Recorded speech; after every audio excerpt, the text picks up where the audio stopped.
মাত্র ৮ বছর বয়স থেকে আমি প্রতি বছর শিবরাত্রির ব্রত করছি, আর এটা এবছরও বজায় আছে। তখন হয়তো নির্জলা উপোস করতে পারতাম না, তবে মন ভরে ভক্তি নিষ্ঠা দিয়ে পুজো আমি তখনও করেছি আর এখনও করে যাচ্ছি। তবে মাঝখানে যখন কুমারী ছিলাম আর বিয়ের পরেও ১-২ বছর আমি নির্জলা উপোস করেছি। তবে বিহান হওয়ার পর না শরীরে এখন আর আগের মতো অতটা জোর পাই না, তবে এখন আর নির্জলা উপোস করতে পারি না, সজলাই করি। সময় কত তাড়াতাড়ি বয়ে যায় না। এই দেখো, এখন আমার ছেলেও শিবরাত্রির পুজো করছে।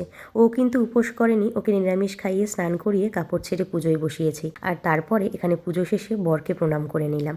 বরের আশীর্বাদ নিয়ে সবার জন্য লুচি আর পায়েস বানাতে গেলাম, কারণ এটাই হবে আমাদের পুজো শেষের খাবার। প্রসাদ মুখে দিয়ে আমরা সবাই লুচি পায়েস খেয়েছি। আর দেখো লুচিগুলো কত সুন্দর ফুলকো ফুলকো হয়েছে।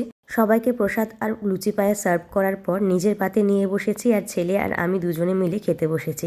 আমার এই পুজোর ভিডিওটা তোমাদের কেমন লাগলো কমেন্টে লিখে জানাতে ভুলো না। আর ভিডিওটা ভালো লাগলে একটা লাইক করে দিও। দেখা হচ্ছে পরের মিনি ব্লগে। বাই।